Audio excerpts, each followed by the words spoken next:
రాత్రి దాసులతో మాట్లాడినట్లుగా దేవుని సన్నిధి ప్రతి ఒక్క ఆయన సన్నిధి అయిన ప్రసన్నత సన్నిధిలో ముందుకు సాగుతూ అందరూ కళ్ళ ముసుకులు ఆకాశంలో పెట్టి హల్లెలూయా హల్లెలూయా హల్లెలూయా హల్లెలూయా హల్లెలూయా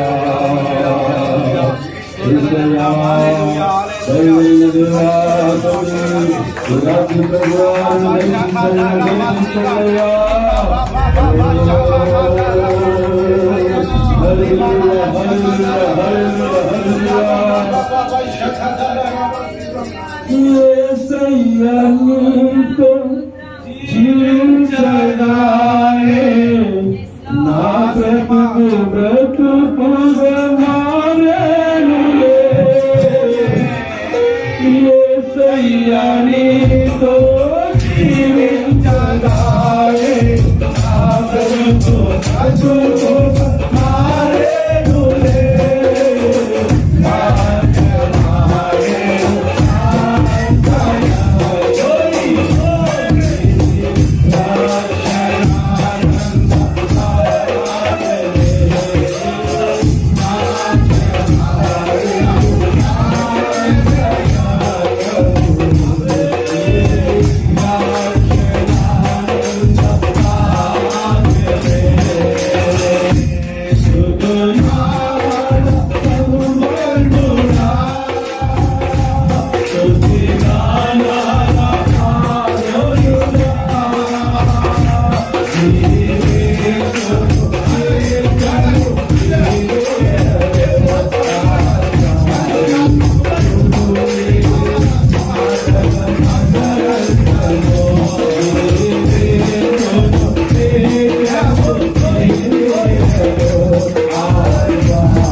అవునయ్యా, ఈ మాటలు మకరందమయ్యా, ఈ మాటలనే మనుషులు దొరుకుతారయ్యా. నీ మాటలు మాకు శక్తి, మాకు బలము, నీ మాటలు మాకు ధైర్యము. ఈ రాత్రి పక్ష నిలబడి ప్రభు, ఈ రాత్రి నీ మాటలు అందించి మమ్మల్ని బలపరచండి, మమ్మల్ని శ్రమపరచండి. మా శ్రమలు ప్రభు నీ దోషించినప్పుడు మాకు శ్రమలు అనిపించాలయ్యా. ఈ శ్రమలైన ప్రభు అయ్యా, మరించబడిన అయ్యా నీ మహిమలో ప్రభు మేము ఉన్నప్పుడు ప్రభు అయ్యా కలిగించి ఘనమైన నామానికి మహిమ తెచ్చుకోమని యేసు నామములో వేడుకొంచున్న పరలోకపు తండ్రి. ఆమేన్. హల్లెలూయా.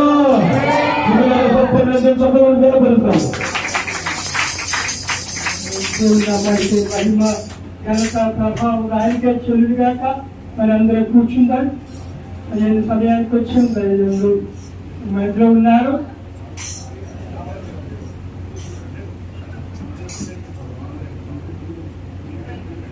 ఇద్దరు కూర్చోవాలి, అటు ఇటు తిరగద్దు.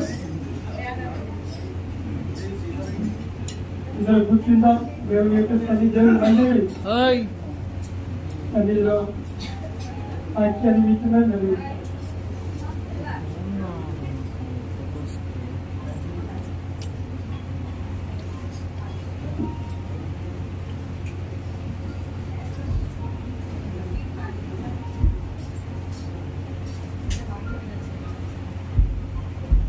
దేవునికి పరిశుద్ధానికి మహిమ ఘనత ప్రభావం కలిగిన గాక. కూడి వచ్చిన మీ అందరికీ ప్రభుత్వంగా ఉన్నారండి. అందరికీ కూడా ప్రభుత్వంగా ఉన్నారు. ఇంకా చాలా మంది రావాల్సి ఉంది. కొంతమంది లేట్గా వస్తామని చెప్పారు. వస్తున్నారు, ఇంకా మార్గం వచ్చుకోవాలి. దేవుడు మహాకృపను బట్టి అది Telangana first fellowship monthly meeting పెట్టుకోవడానికి దేవుడు కృప చూపించారు. మరి ఆ సండే రోజున వచ్చింది.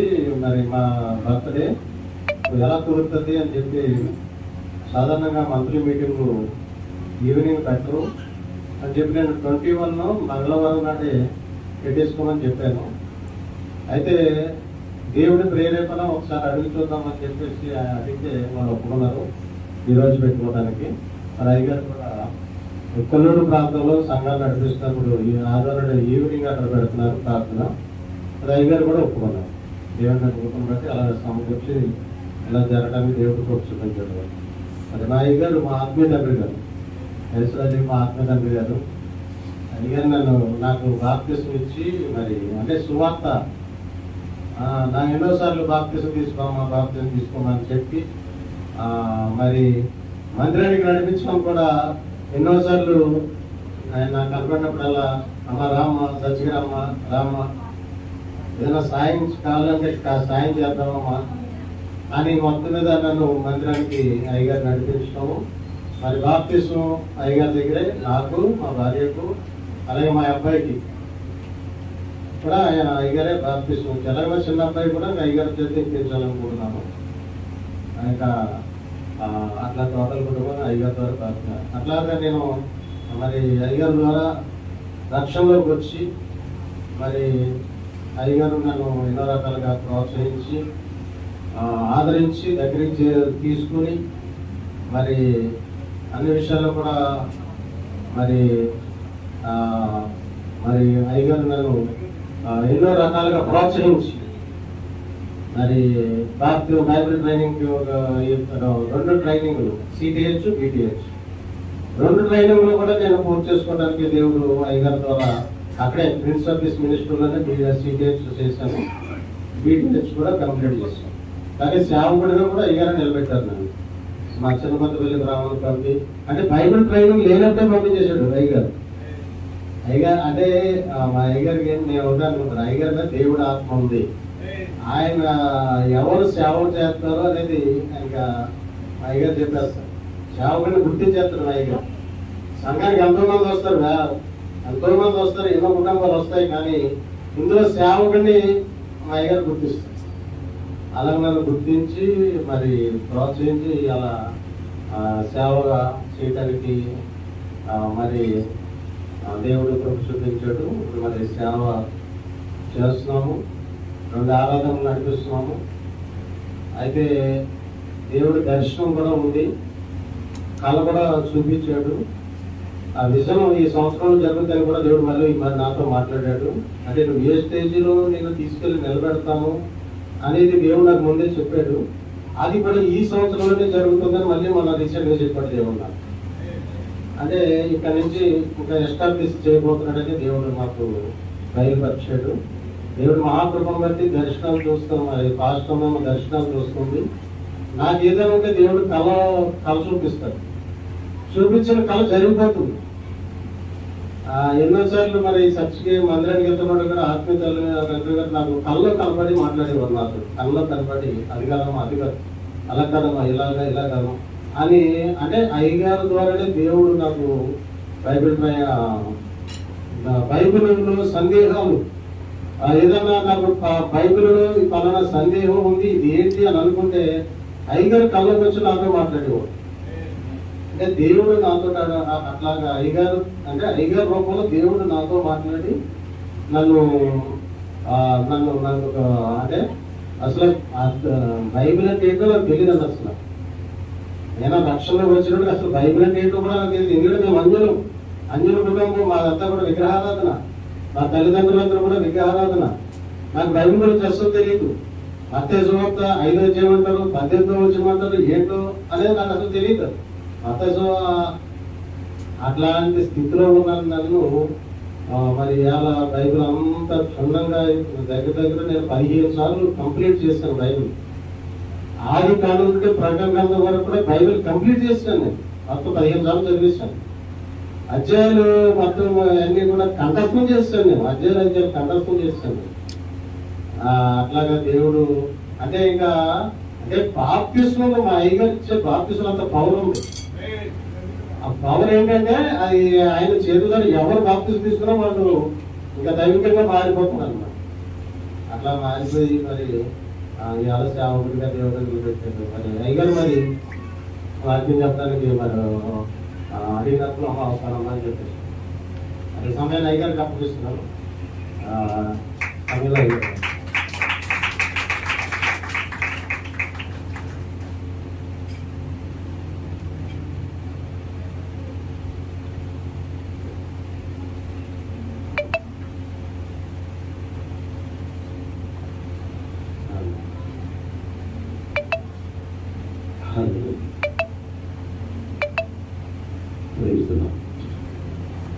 దేవుని స్తోత్రం. హల్లెలూయా. రెండు చేతులు పైకైతే ప్రభుని కనపడతాం. హల్లెలూయా, హల్లెలూయా, హల్లెలూయా, హల్లెలూయా. హల్లెలూయా. ఘనుల జతం హల్లెలూయా. యేసు ప్రభు నామానికి మహిమకంత ప్రభావములు కలుగును గాక. వచ్చిన మంచి సమయాన్ని బట్టి ప్రభుని సూచిస్తూ ప్రేమతో ఆహ్వానించిన మాస్టర్ గారు రాజపాల్ గారు ఆత్మీయ కుమారుడు వారికి అలాగే పాస్టర్ గారు ప్రత్యేకంగా తెలంగాణ పాస్టర్స్ ఫెలోషిప్ ఫౌండర్ గారు మాణిక్యం పాస్టర్ గారు కమిటీకి అందరికీ చైర్మన్ గారికి ప్రత్యేకమైన వందనాలు. నేను చాలా సార్లు పాస్టర్ గారు అని పిలిచాను, మాణిక్యం పాస్టర్ గారు. మరి అమ్మ ఈ రోజు వచ్చినట్టుంటారు. తర్వాత మన తిరుపతి గారు కూడా చాలాసార్లు అనిపించారు. అంటే ప్రతిదానికి there is proper time for everything అంటే ప్రతిదానికి సమయం ఉంటుంది. ఆ సమయాన్ని బట్టి దేవుడు జరిగిస్తుంటాడు. అందుకోసం ఒక దినము 1000 దినాలు, 1000 సంవత్సరాలు ఒక దినం. అంటే దేవునికి గడియారం లేదు అసలు. యాక్చువల్గా ఆయనకి టైం ఎందుకు? అవునా? ఒక దినం 1000 సంవత్సరాలు ఒక దినం అంటే గడియారం దేవుడు మనకు పెట్టాడు. ఆయనకి గడియారం ఉండదు, ఆయన నిత్యుడు. అయితే ఏంటంటే దీర్ఘశాంతులతో కనిపెడుతున్నాడు అని ఉంటుంది బైబిల్లో. అంటే అప్పట్లో వాళ్ళ క్రైస్తవులు ఏమనుకున్నారంటే ఇదిగో నేను త్వరగా వస్తానని మాస్టర్ గారు బాగు చేస్తారు, కమింగ్ సూన్ త్వరగా వస్తానని చెప్తారు. ఎప్పుడు వస్తారులే అన్న నిర్లక్ష్యం వాళ్ళకి వచ్చేసిందంట. అందుకు ఆ మాట రాశాడు మన దేవుడు. మీరు అనుకున్నట్లు నేను ఆలోచించేవాడు కాదు, నాకు టైంతో సంబంధం లేదు, ఏదో టైంలో నేను అది చెప్పాడు అన్నమాట. దేవుడితో హల్లెలూయా. మరి చక్కని వర్షిప్ రమేష్ గారు, తిమోతి గారు నిజంగా దేవుని సన్నిధి అనిపించు. ఆయన స్పర్శ ఏంటో, ఆయన తాగేంటో, ఆయన శక్తి, ఆయన ప్రభావం ఏంటో మనం అనుభవించు. దేవుడు మన మధ్యలో ఉన్నారు. హల్లెలూయా, హల్లెలూయా, హల్లెలూయా. మరి కొద్ది నిమిషాలు దేవుడి మాత్రం మనం విన్నాం. ఎన్ని నిమిషాలు చెప్పాలని చెప్పలేదు. మరి ఏంటంటే భోజనాలు ఉన్నాయా? ఎంతసేపు అని పర్వాలేదు. చాలా అంటే సాయంకాలం ప్రేయర్ చేసాను దీనికోసం. ప్రేయర్ చేస్తే చాలా విషయాలు, చాలా ప్రసంగాలు ఉంటాయి మాస్టర్ గారికి. అయితే ఏం చెప్పాలా, అందరూ పాస్టర్లే. ఏం చెప్పాలంటే నాకు కృతజ్ఞత కోసం చెప్పమని దేవుడు నాకు ఒత్తిడి చేస్తాడు. థ్యాంక్స్ గివింగ్ కృతజ్ఞత చెప్తున్నాను. చూడండి బైబిల్లో రెండవ సమూయేలు గ్రంథము మొదటి గ్రంథం 12వ అధ్యాయం 22 నుంచి మనం చదువుతాం.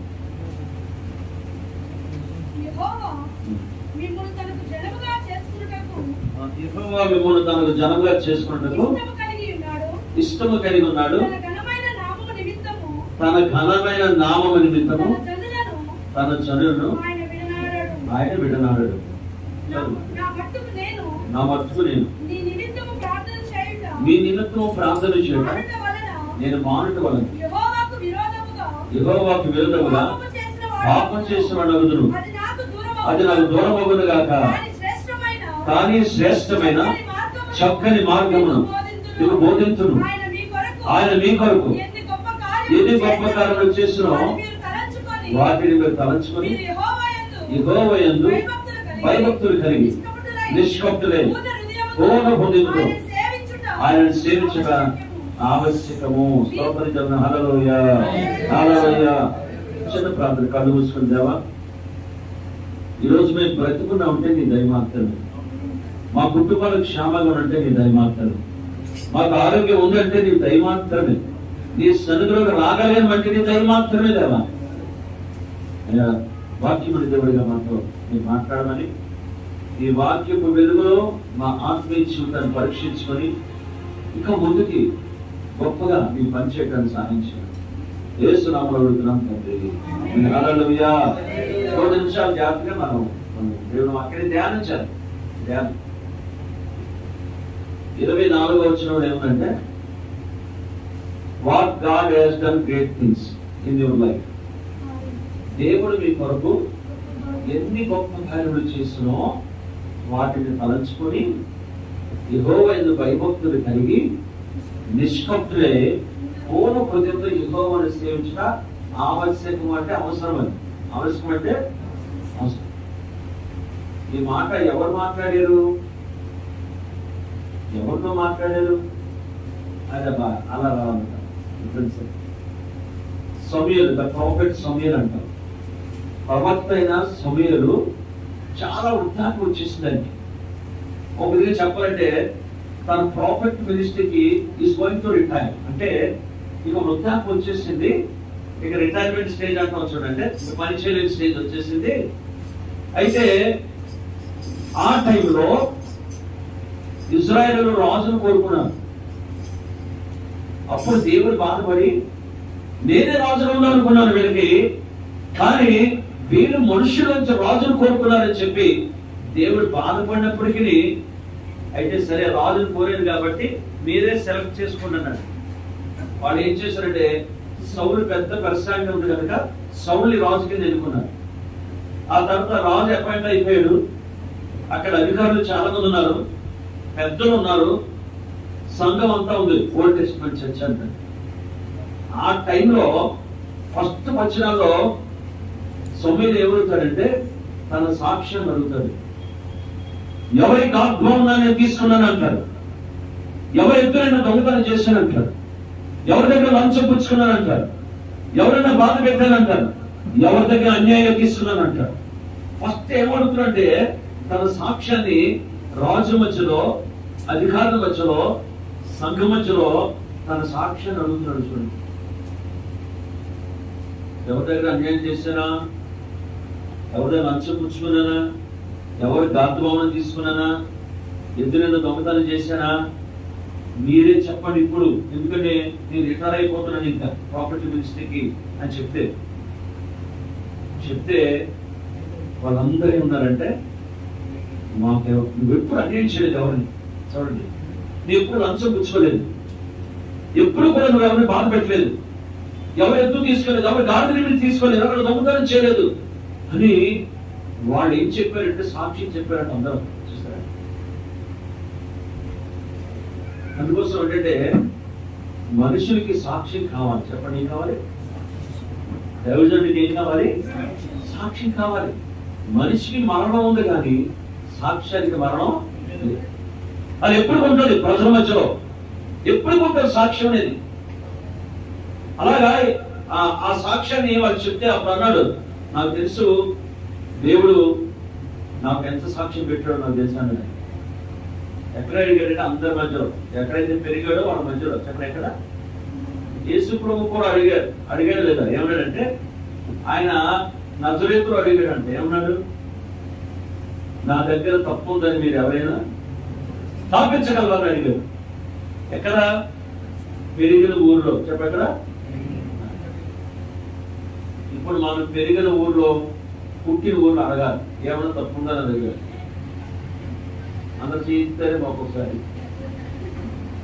అంత ధైర్యం రావాలి. మరి అది ఎక్కడైతే నువ్వు పెరిగావో, ఎక్కడైతే పుట్టావో, ఏ స్థలంలో పెరిగావో ఆ స్థలంలో చూడండి, నా దగ్గర తప్పు ఉందా, ఎక్కడైనా ఎవరికి అన్యాయం చేస్తున్నా, ఎక్కడ లంచం తీసుకున్నా, ఎక్కడ గార్భం తీసుకున్నా, ఎవరి గార్భం తీసుకున్నా చెప్పండి మీరు అని చెప్పగలిగిన దొంగ యేసు ప్రభు ఉంది.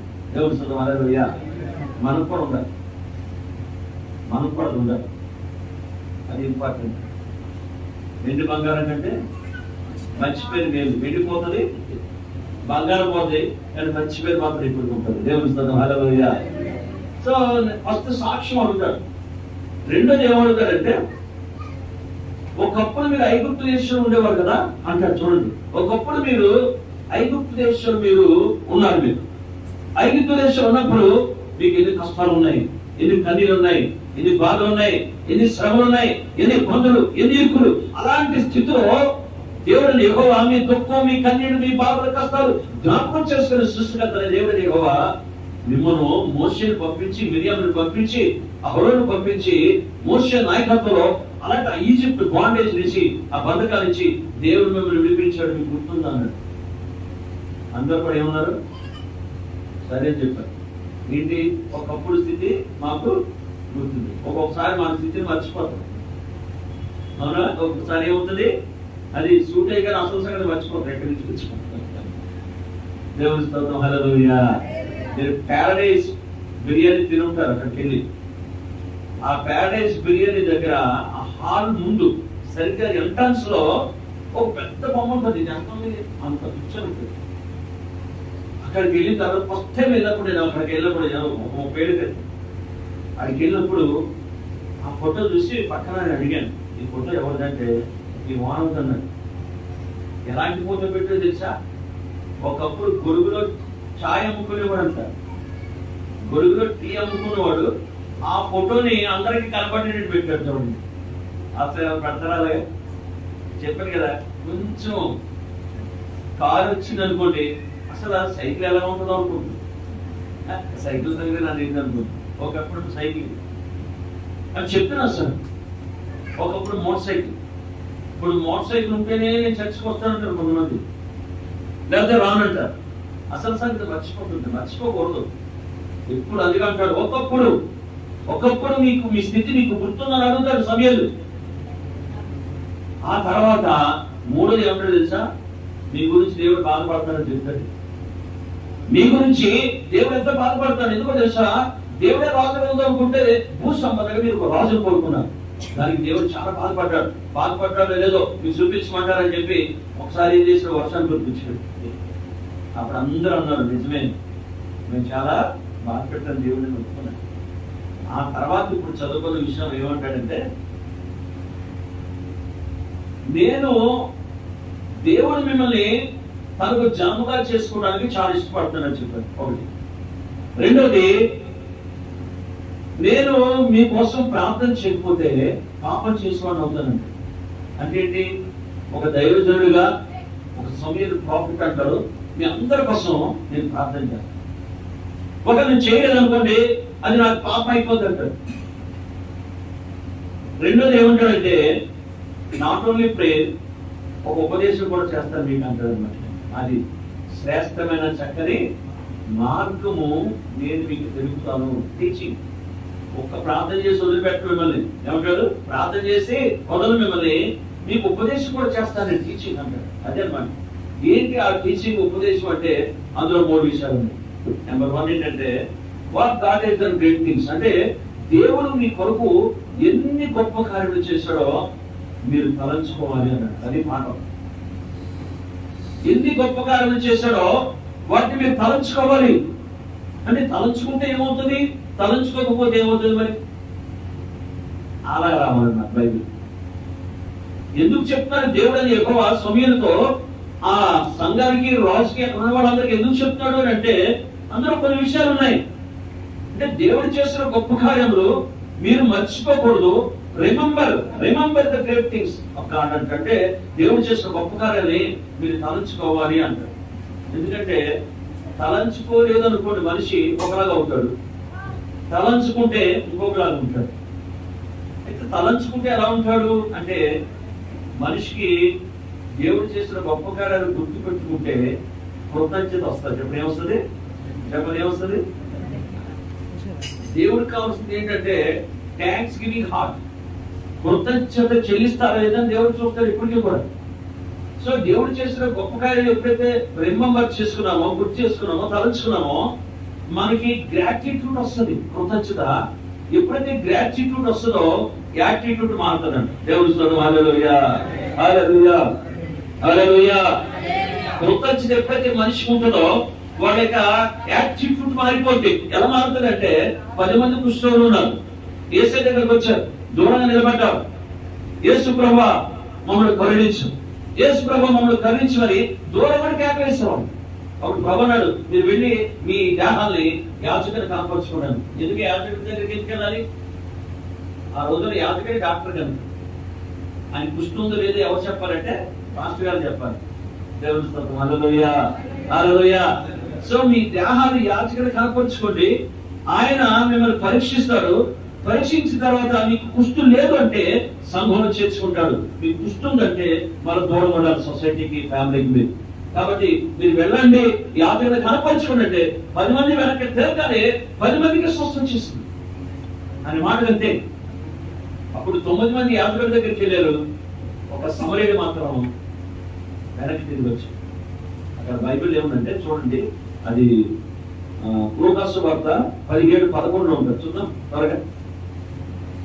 లూకాసు వార్త 17:11 వచ్చి. యెరూషలేము ప్రయాణమై పోవచ్చు, సమరయ గలిలయ మధ్య ఉండవెనుచుండెను. వెనుచుండగా 10 మంది కుష్ఠరోగులు ఎదురుగా వచ్చి దూరంగా నిలిచి ఏమన్నారు చూడండి, యేసు ప్రభువా మమ్మల్ని కరుణించమని కేకలు వేశాను. ఎందుకు కేకలేయాలి అంటే, యేసు ప్రభువా మార్గం నుంచి వెళుతున్నాడు, ఒకవేళ మళ్ళా తిరిగి వస్తాడో లేదో గ్యారంటీ లేదు. Last opportunity. చెప్పండి, అది చివరి అవకాశం. అందుకోసం కేకలేస్తారు, యేసు ప్రభువా, యేసు ప్రభువా కనికరించేయాలి, కనికరించని వాడు కేకలేస్తుంటే ప్రభు కేకలకి నిలిచిపోయాడు. చదువు. ఆయన వారిని చూచి మీరు వెళ్ళి మిమ్మును యాజకులు కనపరుచుకోండి అని చెప్పను. వెళ్ళుచుండగా శుద్ధులైన దేవుని స్తోత్రం చేద్దాం. హల్లెలూయా, హల్లెలూయా, హల్లెలూయా. వారు వెళుతుండగా 10 మందికి హీలింగ్ వచ్చేసింది. పసిపిల్ల తేడాలు అయిపోయింది. చదువు. వారిలో ఒకడు అంటే తనకు స్వస్థత కలిగింది, తను గుర్తించాడు. ఎవరిచ్చేది స్వస్థత? యేసు ప్రభువు. చెప్పండి, ఎవరు ఇచ్చారు? సో ఈ రికాగ్నైజ్డ్ ఎకనాలజీ అంటాం, లేకపోతే రికాగ్నైజ్డ్ అంటాం. అతను గుర్తించాడు, దానికి స్వస్థత చేసిందని గుర్తించి. చూడండి, ఏ శబ్దం అంటే ప్రార్థన చేసినప్పుడు గొప్ప శబ్దం ఉంది. ప్రార్థన అయిపోయిన తర్వాత కూడా చాలా మందికి ప్రార్థనలో శబ్దాలు ఎక్కువ వస్తాయి. ఎందుకని? కష్టాలు, ఇబ్బందులు, ఇరుకులు, అవసరాలు, సమస్యలు, కన్నీళ్లు, దుఃఖం, ప్రార్థన వస్తుంది గట్టిగా. బ్లెస్సింగ్ తీసుకున్న తర్వాత, బ్లెస్సింగ్ రిసీవ్ చేసుకున్న తర్వాత, దేవుని కార్యం చూసిన తర్వాత ప్రార్థన ఉండదు. కానీ ఈ కుష్ఠరోగి అవ్వలేదు, రెండింటికి శబ్దాలు ఎక్కువ ఉన్నాయి. దేవుని స్తోత్రం, హల్లెలూయా, హల్లెలూయా. కాబట్టి ఏ శబ్దంతో ప్రార్థన చేశాడో అలాంటి శబ్దంతో తిరిగి మళ్ళా యేసయ్య దగ్గరికి వచ్చాడు. అది కృతజ్ఞత. చెప్పండి, దాని ఉంటా అంటే దేవుడు చేసే కార్యాన్ని గుర్తించినప్పుడు, దేవుడి కార్యాన్ని ఎక్స్పీరియన్స్ చేసినప్పుడు ఆ వ్యక్తి కృతజ్ఞత కలిగి ఉంటుంది. అందుకే సమయంలో ఏం చెప్పాడంటే, దేవుడు ఎన్ని కార్యాలు చేశాడో మీరు ఇచ్చారి తలంచుకుంటే కృతజ్ఞత వస్తుంది మీకు అంటేనమాట. ఎప్పుడైతే కృతజ్ఞత ఉందో ఆ పుస్తకం ఏం చేస్తాడు? గొప్ప శబ్దంతో దేవుని మహిమపరిచాడు. దేవుని స్తోత్రం, హల్లెలూయా. చూడండి, కృతజ్ఞత ఏం చేస్తుంది? దేవుని మహిమపరుస్తుంది. తర్వాత ఏం చెప్పాడు? స్తుతి చెల్లించాడు అని చెప్పండి. కృతజ్ఞత స్తుతి, థ్యాంక్స్ గివింగ్ హార్ట్ అనమాట. నిజంగా మేలు పొందిన వాడు, దేవుని ప్రేమని, కృపని ఎక్స్పీరియన్స్ చేసిన వాడు ఎప్పుడు మౌనం ఉండలేదు. మౌనం ఎప్పుడు ఉండలేదు. దేవుని మహిమపరుస్తూనే ఉంటారు. దేవుని స్తోత్రం, హల్లెలూయా, హల్లెలూయా, హల్లెలూయా. రెండోది కృతజ్ఞత స్తుతి చెల్లించాడట. మూడోది యేసయ్య పాదాల దగ్గరగా ఉండి సాగిలపడి ప్రభుని ఆరాధించాడు. దేవుని స్తోత్రం, హల్లెలూయా, హల్లెలూయా. ఒకటి దేవుని మహిమపరిచాడు, రెండోది కృతజ్ఞత స్తుతించాడు, మూడోది యేసయ్య పాదాల దగ్గర వచ్చి వర్షిప్ చేశాడు. అందుకోసం ఏంటంటే ఎవరికైతే కృతజ్ఞత ఉందో వాళ్ళు యేసయ్యతో ఎక్కువ గడుపుతారు. దేవుని స్తోత్రం, హల్లెలూయా. కృతజ్ఞత ఎవరు తెలియదో వాడు మనుషులతో ఎక్కువ గడుపుతారు. చెప్పండి, ఎవరితో ఎక్కువ గడుపుతారు? చెప్పండి, ఎవరితో ఎక్కువ? మనుషులతో ఎక్కువ గడిపేవాడు దేవుని శక్తిని అనుభవించలేడు. మనుషులతో ఎక్కువ గడిపేవాడు దేవుని స్వరాన్ని వినలేడు. దేవునితో ఎక్కువ గడిపేవాడు దేవుని స్వరాన్ని వింటాడు. హల్లెలూయా, హల్లెలూయా, హల్లెలూయా. అందుకే చూడండి, మోషేని ప్రజల మధ్యలోకి తీసుకెళ్లిపోయి కొండ మీదకి వెళ్ళిన తర్వాత దేవుడు శాసనించాడు. పేతురు, యాకోబు, యోహాన్ని కొండ మీదకి తీసుకెళ్లి రూపాంతరం చెందాడు ప్రభు. ఎప్పుడైతే ఒంటరిగా దేవునితో గడుపుతావో, దేవుని పాదాల దగ్గర ఉంటారో, దేవుని సన్నిధిలో ఉంటారో, అప్పుడు ప్రత్యక్షతను దేవుడు తీసుకొస్తాడు. దేవుని స్వరం వినిపిస్తాడు. భవిష్యత్తు ఏంటో దేవుడు తెలుపుతాడు. ఎందుకే అంటే ఎక్కువ ఒంటరిగా గడపడం నేర్చుకోవాలి. కాబట్టి ఏంటంటే యేసయ్యతో ఎక్కువ గడపాలి. చెప్పండి, ఎవరితో? రోజుకి 2 గంటలు ప్రార్థన చేసేవాడు ఎవరున్నారు ఇక్కడ? చెప్పండి, యేసయ్య దగ్గర. నేనేమైనా చేయొద్దు, యేసయ్యతో ఎక్కువ గడపాలని. హల్లెలూయా, హల్లెలూయా. చూడండి, మార్తా మరియా ఇద్దరు తెలుసుగా. మార్త ఏం చేస్తుంది? ఏం చేస్తుంది? బిర్యానీ వండుతుందా? విస్తారమైన పనులు, అవునా లేదా? అప్పుడు ఏముంది యేసయ్య తోటి? ప్రభా మా మరియమ్మని మా దగ్గరికి పంపించు అని అంటే, ప్రభు అన్నాడు, సరే నువ్వు ఎంత కష్టపడతాను, పోతే పంపిస్తానడా? ఏమన్నాడు? మార్త అన్నాడు. చెప్పండి, ఏమన్నాడు? మార్త నువ్వు అనేక పనుల గురించి చింతిస్తున్నావు, బట్ ఉత్తమమైనది ఒకటే, అది మరీ ఎందుకుంది? ఏంటి? ఆయన పాదాల దగ్గర ఉన్నాడు. చూసారా? అంటే మార్త సీక్ గుడ్ థింగ్, మరియ సీక్ బెస్ట్ థింగ్. దేవుని స్తోత్రం, హల్లెలూయా. ఆమె గుడ్ థింగ్ కోరుకుంది, మరియేమో చెప్పండి బెస్ట్ థింగ్ చేస్తుంది. సో గుడ్ థింగ్ అందరూ చేస్తారు, కానీ ఆయన యేసయ్య కావాల్సింది ఏంటి? బెస్ట్ థింగ్ చేయాలి. అంటే ఏంటి? ఆయన పాదాల దగ్గర ఉండాలి. హల్లెలూయా, హల్లెలూయా, హల్లెలూయా. యేసయ్య నామానికి మహిమ కలుగును గాక. అందుకోసం సమూయేలు భక్తుడు, సమూయేలు ప్రాఫిట్ ఏం చెప్పిన దైవజనుడు అంటే, నేను మీకోసం ప్రార్థన చేయకపోతే పాపం చేసిన అవుతాను, నాట్ ఓన్లీ ప్రేయర్. చక్కని టీచింగ్ కూడా మీకు చెప్తాను వినండి అని చెప్పి దేవుడు ఎన్ని గొప్ప కార్యములు చేశాడో వాటిని మీరు తలంచుకోండి. కృతజ్ఞత రోజు ఎప్పుడు ఉంటుంది. అది ఉంటే దేవుడు మైపోస్తారు, కృతజ్ఞత సూచరిస్తారు. యేసయ్య పాదాల దగ్గర ఎప్పుడు ఉండడానికి ఇష్టపడతారు. అది నెంబర్ 1. రెండోది, కృతజ్ఞత లేదనుకోండి, చెప్పండి, కృతజ్ఞత లేదనుకోండి, మనిషి ఏమవుతాడే, గర్విష్ఠుతాడు. చెప్పండి, ఏమవుతాడు? కృతజ్ఞత ఉంటేనేమో ఏమవుతాడు మనిషి? దేవుని పాదాల దగ్గర ఉంటాడు, దేవుడు చేసిన కార్యాలు తలంచుకుంటాడు.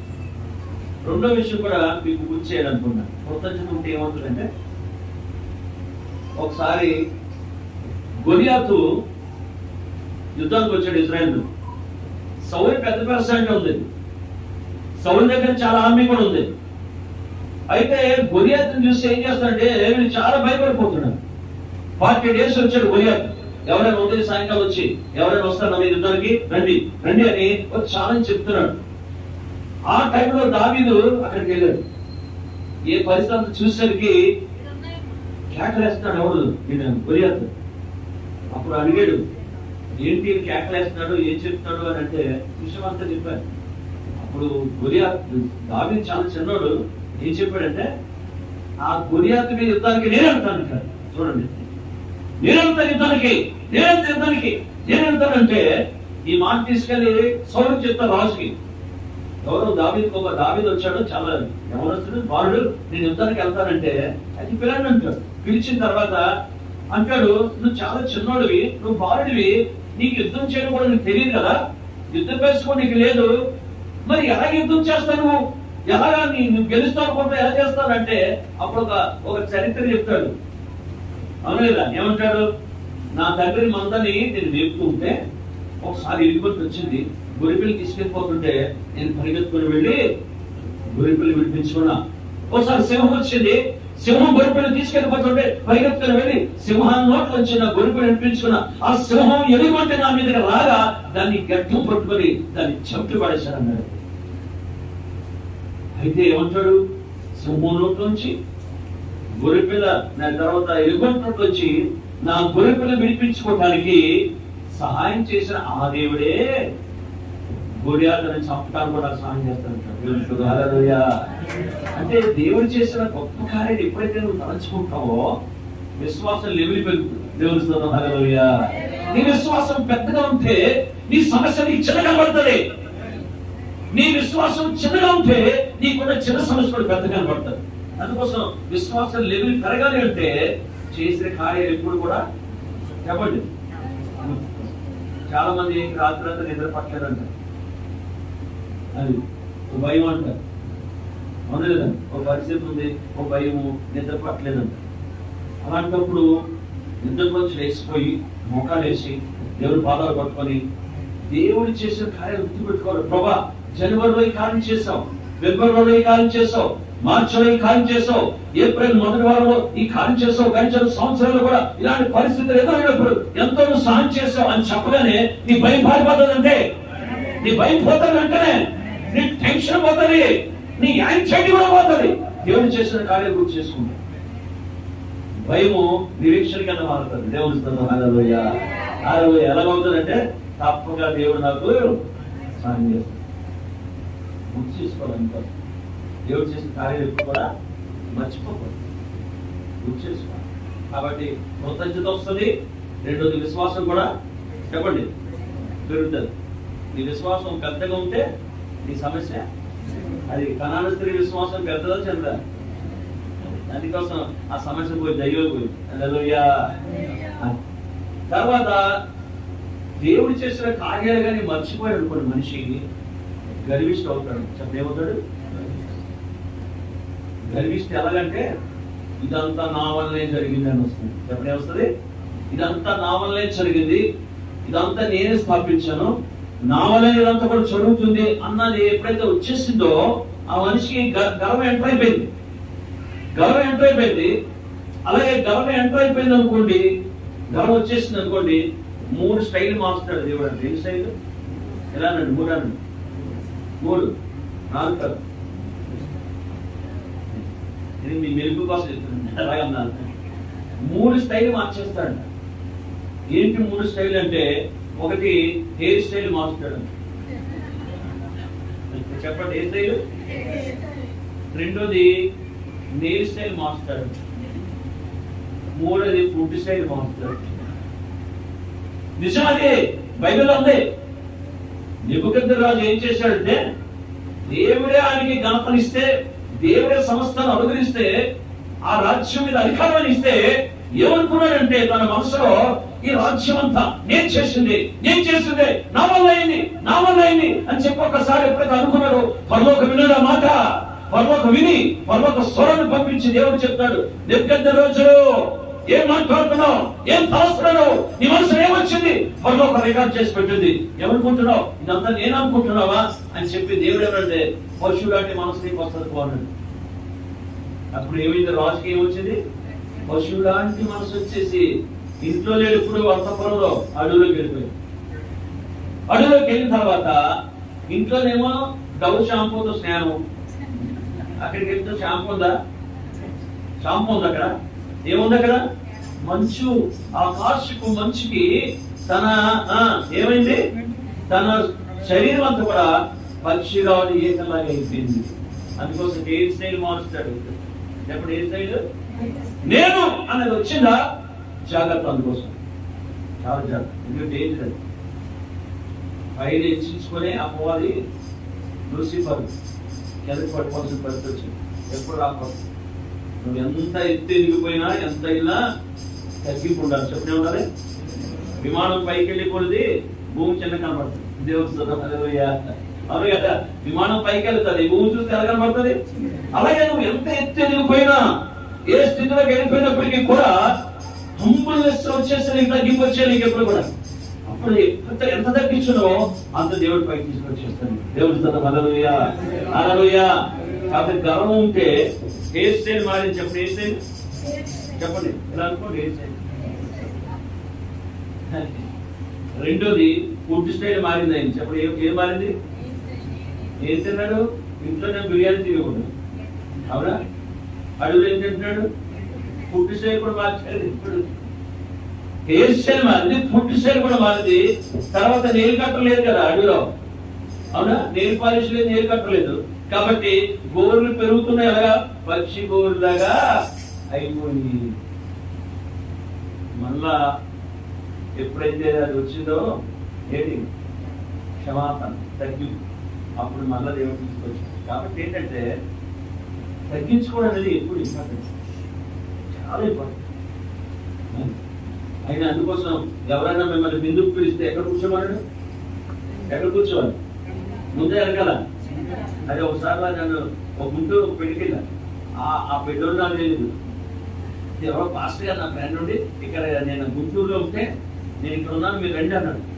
వెళ్ళిన తర్వాత ఆయన చేసిన ముందు కూర్చోబెడతాడు, ఇలా కూర్చోని స్టేజ్. నాకు టెన్షన్ వస్తుంది, ఎందుకంటే గుర్తొస్తుంది వాక్యం గుర్తొస్తుంది. నువ్వు ఎక్కడికైనా వెళ్ళినప్పుడు ముందు వెనకాల కూర్చోమన్నాడు. నాకేమో టెన్షన్ వస్తుంది, ముందన్న ఖాళీ ఉంది, ఇక్కడ కూర్చోండి పాస్టర్ గారు అంటున్నాడు. అప్పుడు ఎమ్మెల్యే వచ్చాడు, నా పక్కన కూర్చున్నాడు.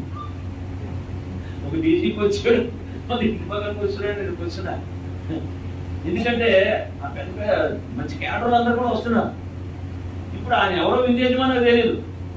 ఆ విందు యజమాని ఫ్రెండ్ ఈ పాస్టర్ గారు, నాకు ఫ్రెండ్. ఆయన నన్ను తీసుకెళ్ళి కూర్చోబెట్టాడు. నాకు అనుమానం వస్తుంది, లేకపోతే అనవసరం కూర్చోబెట్టాడంటే నేను ఇది వెనకాల కూర్చున్నా, వెనకాల లైన్లో. ఎందుకంటే చాలా డేంజర్ అది.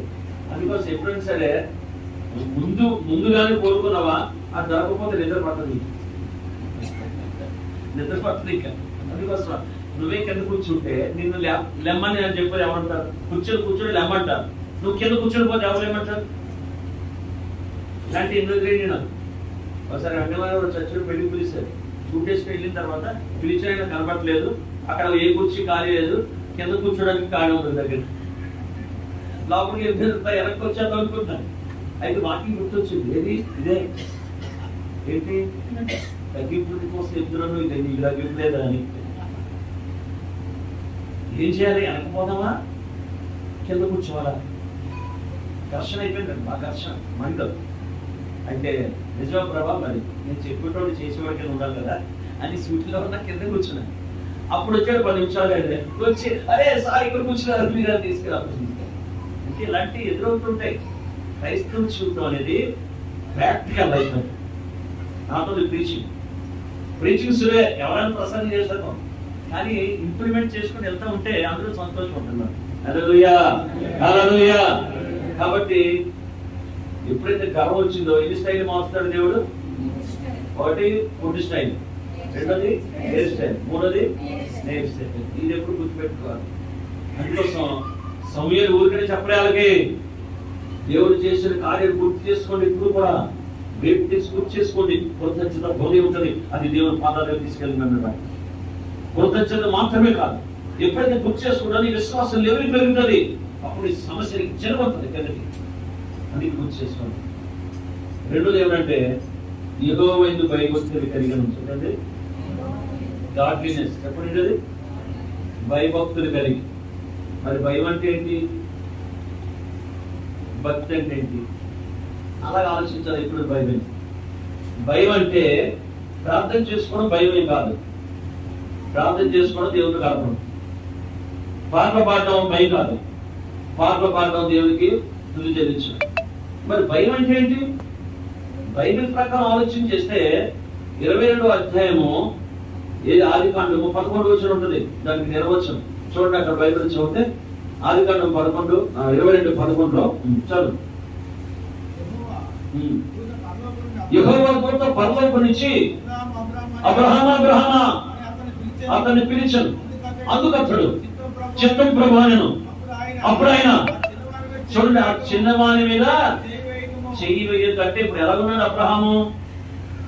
ఇస్సాకుని దేవుని మాట ప్రకారం తీసుకొని వచ్చి 3 దినాలు ప్రయాణం చేసి దేవుడు చూపించిన ప్రాంతాన్ని తీసుకొచ్చి బలిపీఠ కట్టి ఇస్సాకుని బంధించి పీక మీద కట్టి పెట్టాడు. ఎలాగన్నమాట అంటే దహన బలి అంటే ఇక్క పోయాలి, ఇలా అది దహన బలి.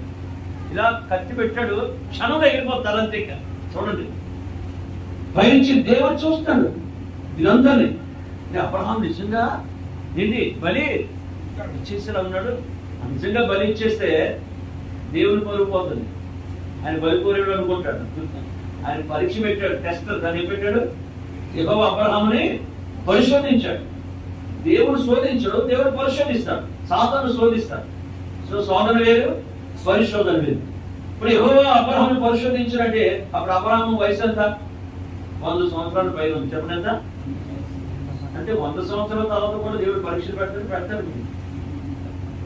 అది నాకు ఏ పరీక్ష రాలేదు అన్నారు అనుకోండి, ఆ వ్యక్తి స్కూల్లో జాయిన్ అవ్వలేదు ఇంకా.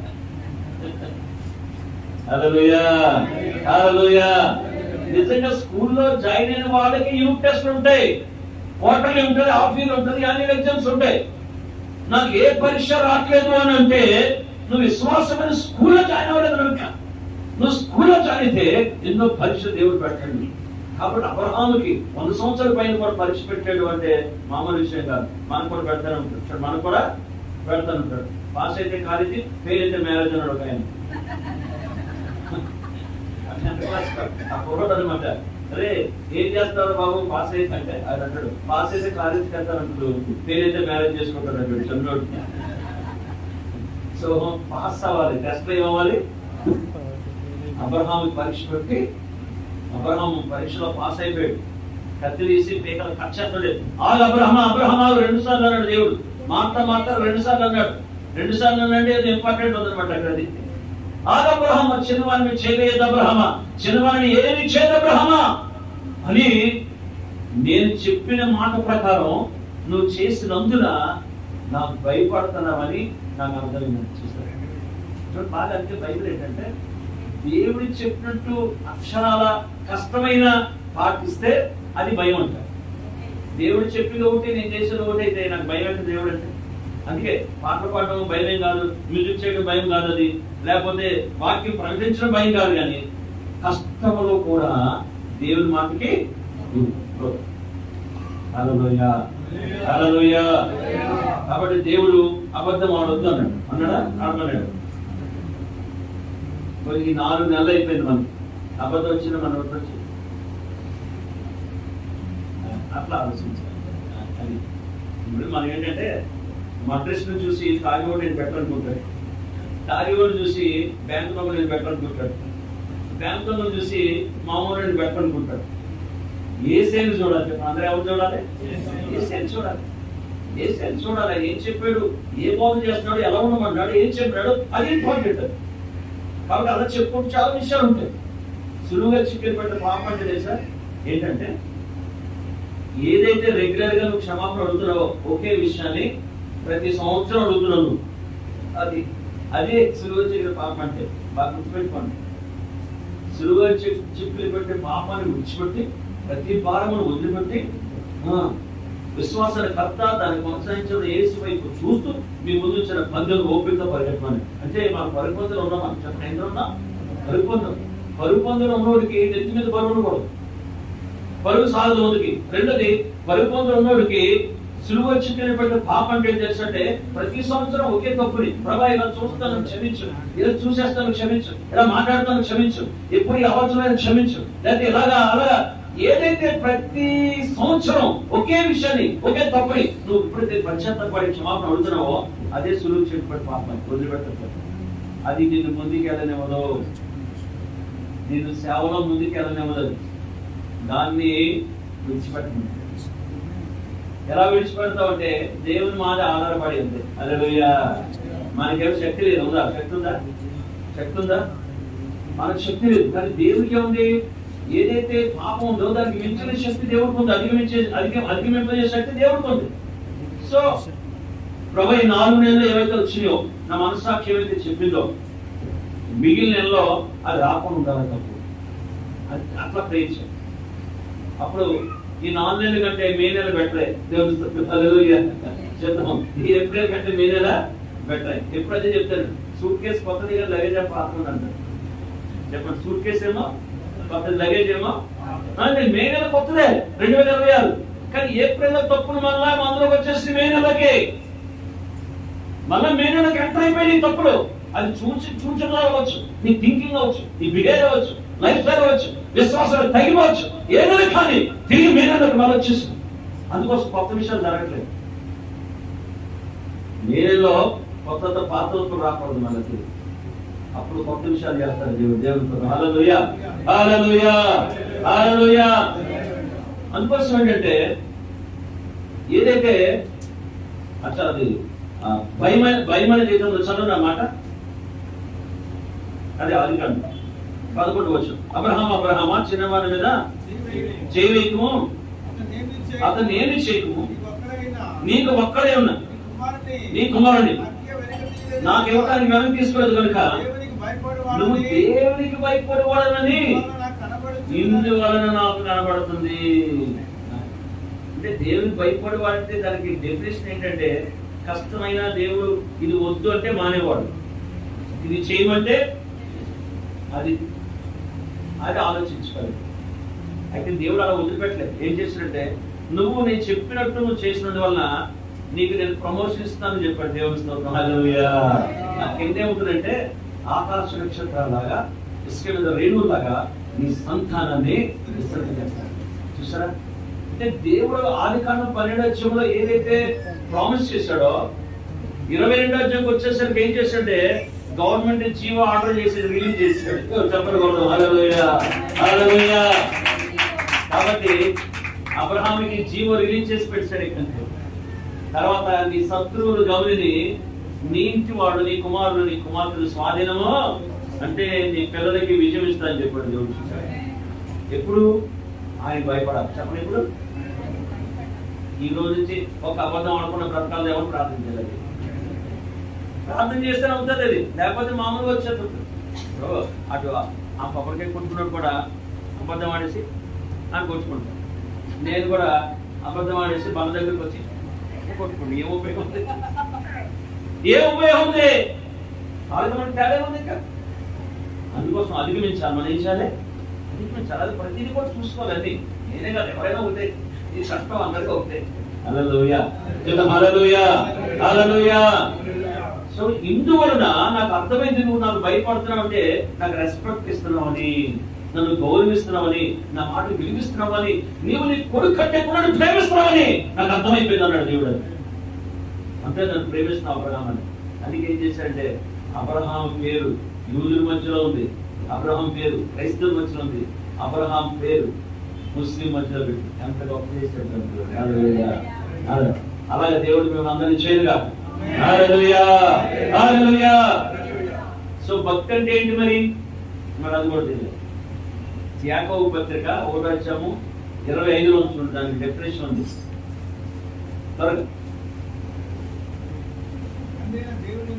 తండ్రి అయిన దేవుని ఎదుట పవిత్రమును నిష్కలంకమైన భక్తి ఏదనగా చూడండి ఏంటది, దాని పైన కూడా ఉంటుంది 24 అనుకుంటా. ఎవడైనాను నోటికి కళ్ళు పెట్టుకోకుండా హృదయమును మోసపరుచుకొనుచు నేను భక్తి గలవానని అనుకుంటే మన భక్తి చెత్తగొట్టన్నాడు. చూడండి 10 నిమిషాలు ముగించాం. ఎవడైనా నోటి కళ్ళు పెట్టుకోకుండా, సాధారణ కళ్ళు గుర్రానికి ఉంటారు, చెప్పండి చెప్పండి. గుర్రానికి నోటి కళ్ళు ఉంటే యజమాని చెప్పినట్టు వింటారు, లేకపోతే యజమాని చెప్పినట్టు గుర్రం వింటారు. ఇప్పుడు ఏమంటాడు యాకోబు, యేసుప్రభు తమ్ముడు, యాకోబు అంటే యేసుప్రభు తమ్ముడు, లెటర్ రాసి ఎవడైనా నోటి కళ్ళు పెట్టుకోకుండా నాకు భక్తి ఉందంటే ఆ భక్తి వ్యర్థమని చెప్పి. అంటే ఏంటి, నీ భక్తి దేని ద్వారా తెలుస్తుంది? నీ నాలుగు ద్వారా. అది హల్లెలూయా. మనిషి తప్పులు చేస్తే ఎక్కువ చేస్తాడు నోటితోట కదా, కాలుతోట నోటితోట. నోరు మూసుకొని కళ్ళు మూసుకుంటే తప్పులే ఉండవు.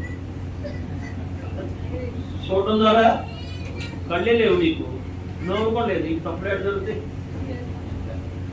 సో మనిషి నోటి ద్వారా పాపం జరుగుతుంది, అది బాగా గమనించాలి. అందుకే యోబు కోసం దేవుడు ఏం రాసంటే, యోబు నోటితో కూడా పాపం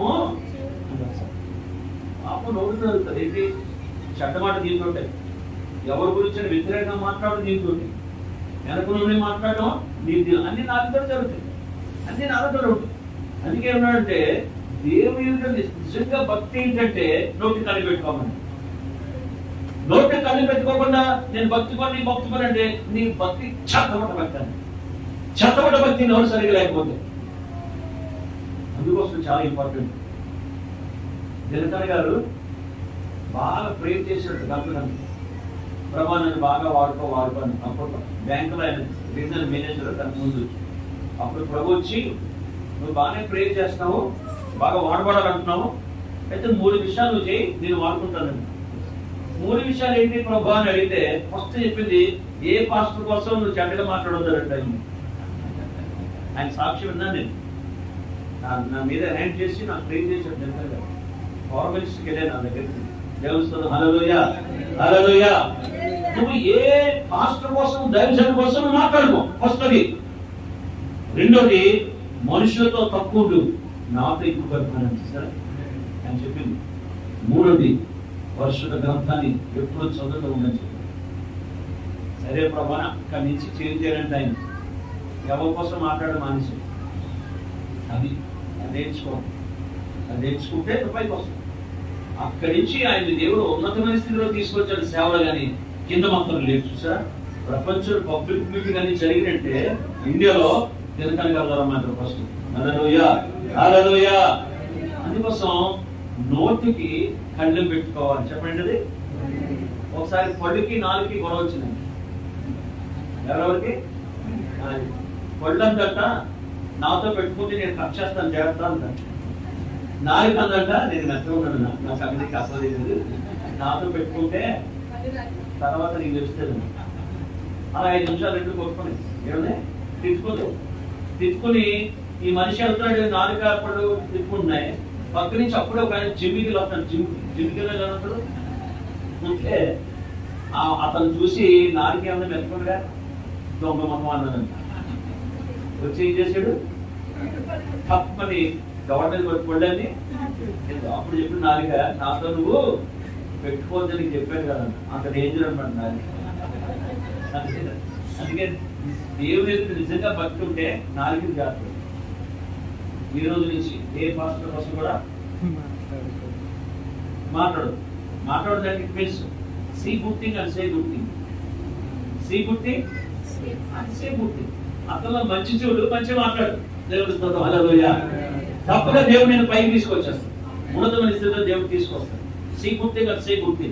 అదే మాట. అందుకోసం యెహోవాను భయభక్తులు కలిగని సమూయేలు ఎందుకు చెప్పాడంటే, భయం అంటే దేవుని రెస్పెక్ట్ చేయడం, భక్తి అంటే చెడుతనాన్ని విడిచిపెట్టాలి, భక్తి అంటే నాలుకని జాగ్రత్తగా పెట్టుకోవాలి, భక్తి అంటే ఇహలోక మాలిన్యము చెప్పండి అంటకుండా చూసుకోవాలి.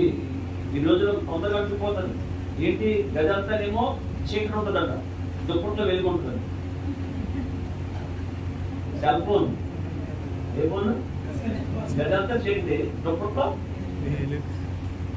తొందరగా అంటుకుంటుంది. అందుకే జాగ్రత్త. యెహోవాక మాలిన్యం అంటకుండా నువ్వు జాగ్రత్త చూసుకోమన్నాడు దేవుడు. చాలా సులువుగా మాలిన్యం అంటుకునే పరిస్థితులు అందుబాటులో వచ్చేసి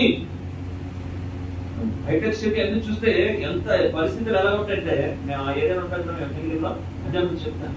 చాలా పాపం విస్తరించిపోయింది, చాలా విస్తరించిపోయింది, విచ్చరుడు అయిపోయింది. ఈ టైంలో దైవ సేవకుడి కింద మనం చాలా జాగ్రత్త ముందుకి మనం వెళ్ళాల్సిన అవసరం ఉంది. అందుకోసం గాడ్లీనెస్ అనేది, భయభక్తులు అనేది జాగ్రత్తగా మీరు కలిగి ఉండమని ఇజ్రాయెల్కి రాజు నెంబర్ చెప్పేసాం. సో దైవభక్తి అంటే విధేయత చెప్పండి. ఆ విధేయత ఎప్పుడు వస్తుంది అంటే యేసు ప్రభువును తెలుసుకుంటే రాదు, కలుసుకుంటూ వస్తుంది. తెలుసుకోవడం లేదు చెప్పండి. జక్కే తెలుసుకున్నప్పుడు మారలేదు, కలుసుకున్నప్పుడు మారేది. సమరయ తెలుసుకున్నప్పుడు మారలేదు, సమర స్త్రీ కలుసుకున్నప్పుడు మారింది. పౌలు తెలుసుకున్నప్పుడు మారలేదు, కలుసుకుంటే మారేది. అంటే ఈ భక్తి ఎప్పుడు వస్తుంది మనిషి కంటే, యేసు గురించి తెలిసినంత మాత్రం రాదదే, యేసును కలుసుకుంటే వస్తుంది. కలుసుకోపోతే ఆ భక్తి రాదు. మరి ఎలా కలుస్తాడు యేసు అంటే, నా ఉదయ తేజం నేను గుర్తించి ప్రభు దగ్గర క్షమాపణ అడిగి శిలువ నమ్మి, ప్రభు నా పాపానికి నువ్వు పేమెంట్ చేసావు, సమాధానం తిరిగి లేచి రిసీప్ట్ చూపించావు అందరికి, కాబట్టి నేను నమ్ముతున్నాను, నీ పేమెంట్ నమ్ముతున్నా, నీ రిసీప్ట్ నమ్ముతున్నా, పునరుత్థానం ఇదిగో పూర్తిగా నా పరిశుద్ధత నా దగ్గర లేదు, నీకు తెలుసు, నాకు తెలుసు. నువ్వు కోరుకున్న జీవితం భక్తి విధేయత